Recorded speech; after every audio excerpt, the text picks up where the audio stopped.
Thanks very much, Ken. Thank you all for coming out on such a cold and wet night. I've been asked to take a step back and look at some of the big picture issues. So what I want to go through in the brief time we've got is just looking at 5 main areas. One is the context, the resurgent scepticism, the tense political division and where that's come from. Then look at the stakes, what are the projections and likely impacts, particularly for developing countries. What's Australia's contribution to the problem, what's needed, and lastly, who are the extremists in this debate. So first, the context. I want to take you back 21 years to 1990, the 1990 federal election. Who remembers it? This is a Liberal Party campaign leaflet from 1990. Liberals under Andrew Peacock's leadership, and their campaign pledge was for a reduction in greenhouse gas emissions of at least 20% by the year 2000. This is 1990, okay? Back then, the science wasn't as controversial as it is now. And here we've had 21 years of progress in science, and the science is even more solid, according to science. Back then, it wasn't as politically divisive. It hadn't sort of settled into sort of left versus right on this issue. It hadn't become a politicised issue. The Liberal Party was backing strong emissions reduction targets.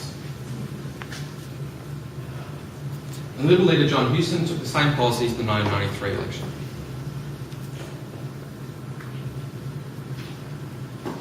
I want to take another step back and just consider for a moment. Okay, you've got a theory of a proposed link between greenhouse gas emissions and climate change. I want you to think for a moment about the different incentives that different groups have in considering that theory. Climate scientists and fossil fuel intensive industries. If you're a climate scientist faced with that theory, what are your incentives to disproving the link? If you could disprove that link, you get a Nobel Prize, undoubtedly.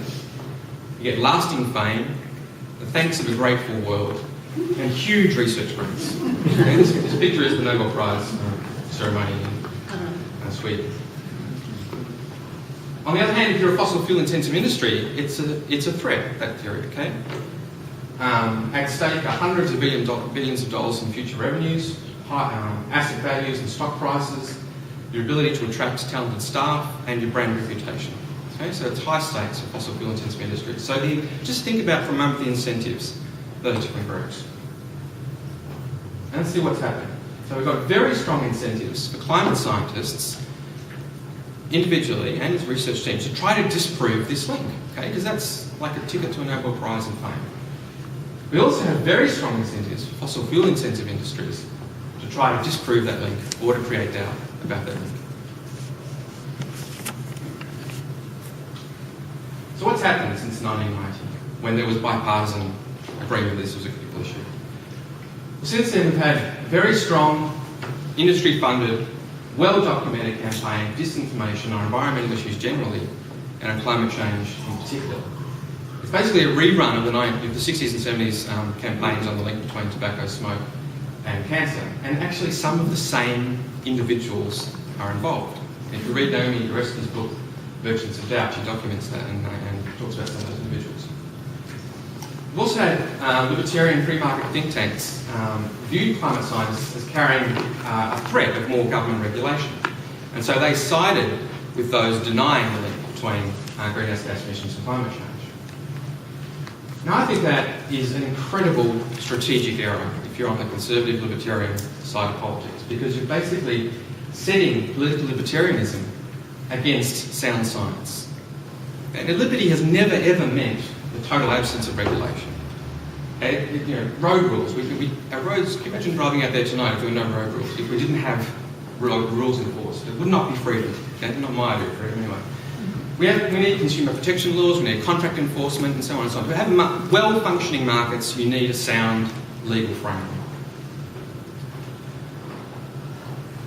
This campaign has been very, very well documented now in loads and loads of books. There's a few of them up here. Merchants of Doubt at the top left, Climate Change Denial in the middle, relatively recent one.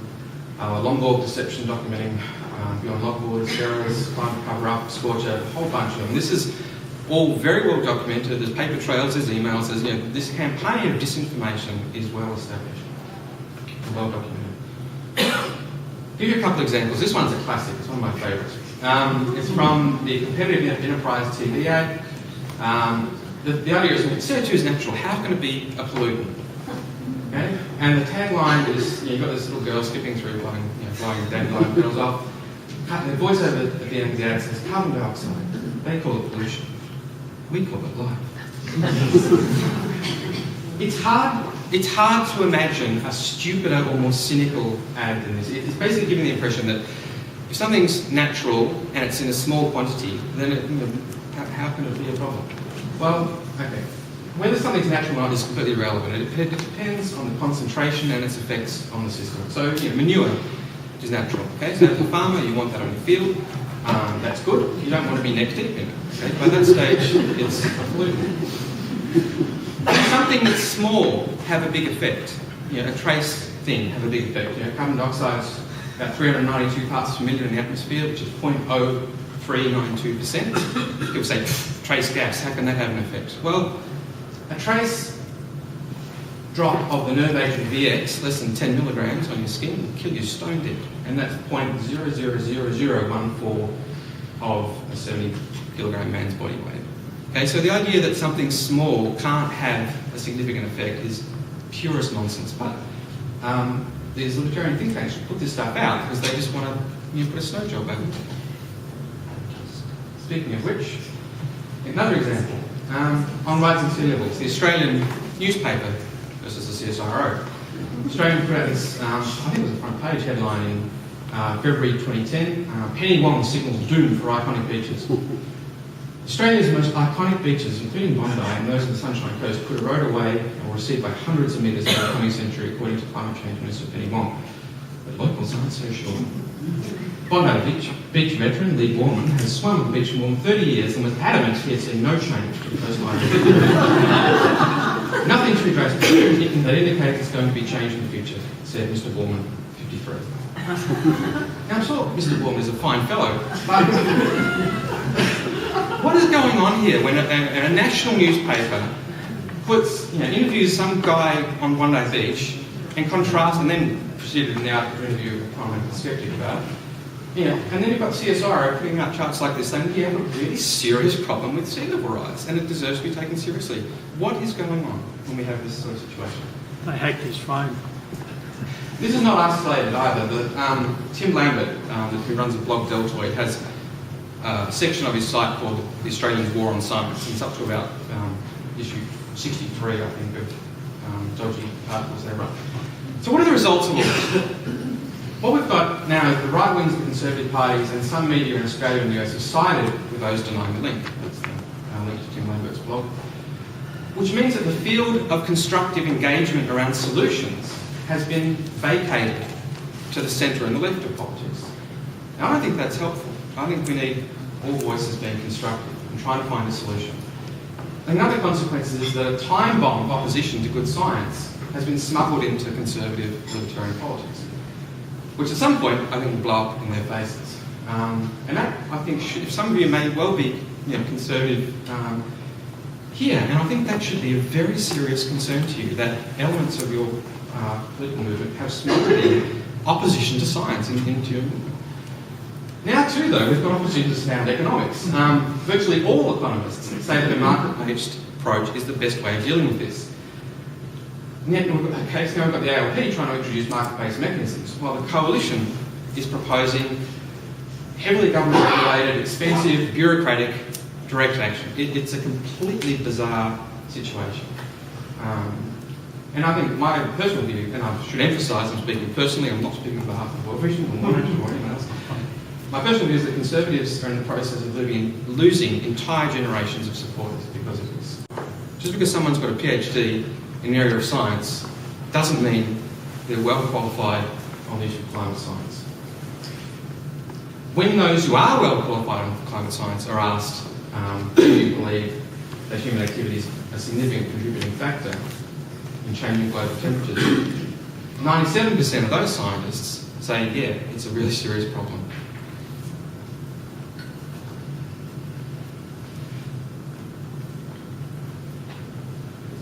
Okay, so what are the stakes? There's two aspects in terms of the risk management. One is the scale of the threat we're facing, another one is the urgency, and they're both critical to bear in mind. A huge threat that's way off in whenever and it's not urgent is very, very different from a huge threat where it's urgent. Okay? So both things are critical. So if we look back over the last 1,000 years, we've basically got temperatures, maybe a little bit warmer in medieval times, maybe that was more localised in the Northern Hemisphere. But the projections where we are now and the projections in the future, the projections are not for a return to some more balmy evenings in jolly old England when barbecues outside at midnight. They're not. The projections are for warming of 3, 4, 5, 6, 7 degrees, which is essentially a different planet from what we have now. Our entire civilization, our entire species has not existed at those kind of temperatures. The thresholds, the temperature thresholds of ecosystems as they are at the moment cannot cope with those kind of projections. And this is projected to happen within 100 years. And it won't stop at 100 years, it'll keep going. So the decisions we make now have a massive influence over where we go. So, food security. What is food security outlook? This is a paper published in Science, just looking at the percentage of summers by 2080, 2100 that are likely to be hotter than ever recorded so far.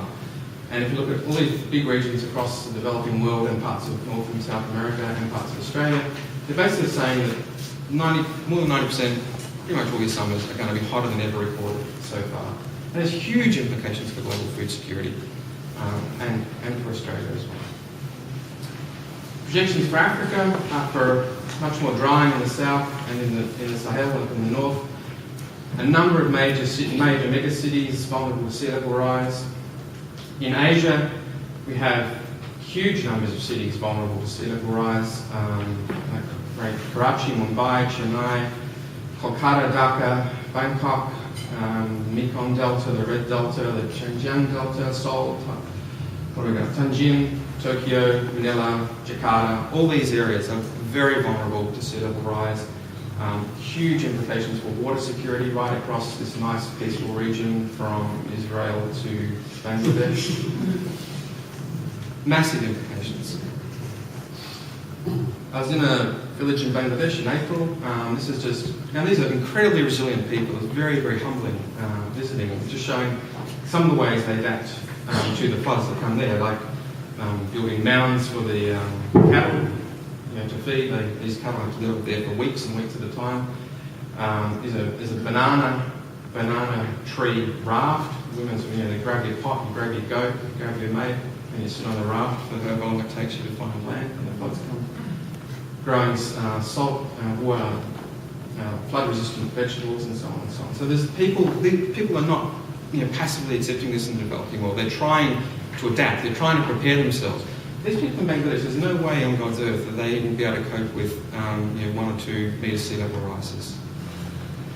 And they shouldn't have to. So, I'm not going to go through this in detail, but the projections for 5 degree world, when we looked at this when I worked at World Vision, they said, if you actually look at those projections, it looks pretty much like the greatest violation of the rights of children ever in human history.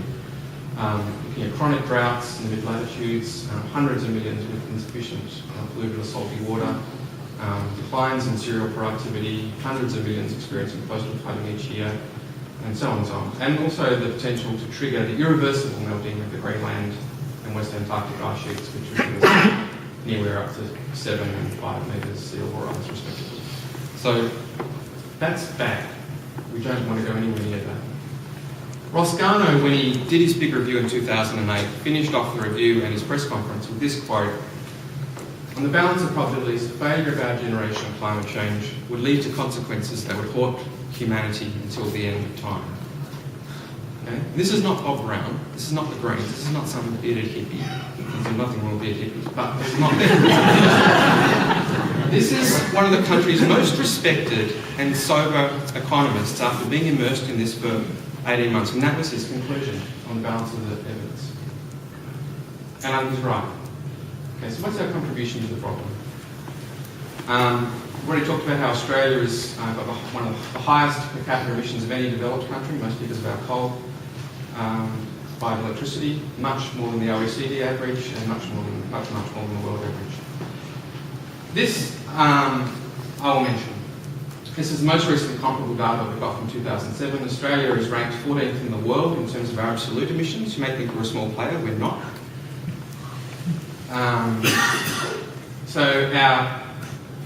We've emitted 400 million tonnes. But our dirty little secret is the way we've constructed our economy is that we exported 252 million tonnes of coal that year, which when you burn it gives you about 740 million tonnes of CO2, which, if it was a country by itself, would rank between Canada and Germany.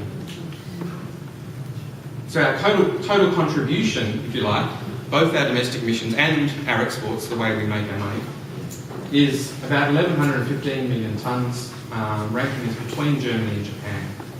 Last year, 2019, we actually exported equivalent of 858 million tonnes, more than Germany's domestic emissions. But we are not a big player in this story, by any stretch of the imagination. So what's needed? Alan's already showed this, so that's good. We are the highest per capita in the OECD. If we want to converge to equal per capita emissions by 2050, that's the trajectory we need to be on.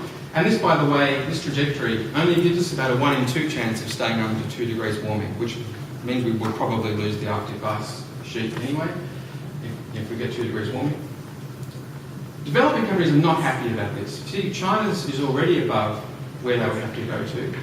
India isn't, but some are. So the developing countries are basically saying, you rich countries have emitted so much that you have constrained the ecological space, you've constrained the atmospheric space, and now that has to affect our development, we know that, we're not happy about it, but it really annoys us when you're not prepared to do your bit and to pull your weight. I just want to show you this chart. There's an idea that strong cuts would kill our economy. This is from Treasury's modelling when a number of different targets were on the table, ranging from 5% cuts to 25% cuts. The projected growth, ignoring climate change and if there was no problem, was about 1.2% per capita per year, our GNP growth. With the strongest target the government had on the table at the time that it took to Copenhagen, 25% below 2000 levels, they'd say we'd grow at 1.1% a year instead of 1.2%. That's good. Okay? So basically, the strongest target the government had on the table at the time, Treasury said would shave 0.1% off the rate at which we get much richer. Okay? What that means is that we would have to wait until about 2054 to be as rich as we would have been in 2050.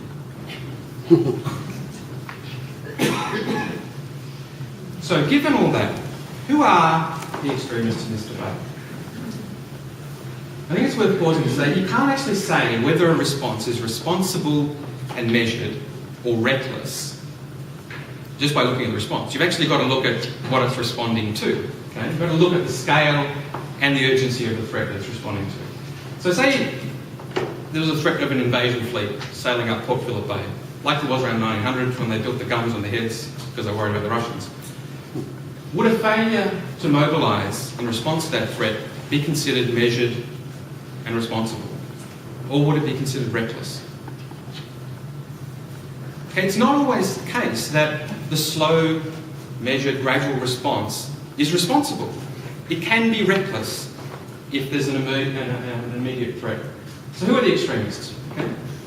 Are they those who are arguing that we should consider making a fraction of the effort of the World War II generation to rein this problem in? Are they those who are content to basically flip a coin, which is a 50% chance of staying under 2 degrees? Are they those who are basically happy to do nothing and chance the luck of their grandchildren with whatever 4, 5, 6, 7 degrees warming looks like, the opposite of an ice age? Last slide. I think it's worth asking, how do we want to be remembered, our generation? As I said, the cost of the strongest target the government used to have on the table, and they had to pull that back because the way the political situation's changed, would have been 1.1% instead of 1.2 GDP per capita growth. We would have had to wait till 2054 to be as rich as 2050. And even then, Australians would have been 55% richer by 2050, 2008. So we're still talking about getting much, much richer as a country, but slightly slowing the rate. In 1942-43, previous generation, some of you clearly were there, some of you may have even fought in it, and my generation owes you a great debt for the sacrifices you made. Back then, Australia was throwing 40% of our national income at the war, fighting World War II. Our leaders today are still basically treating climate change like a moderately significant economic reform, not a national and global emergency that it is. And it's our children who will pay the price for that. And surely we can do better.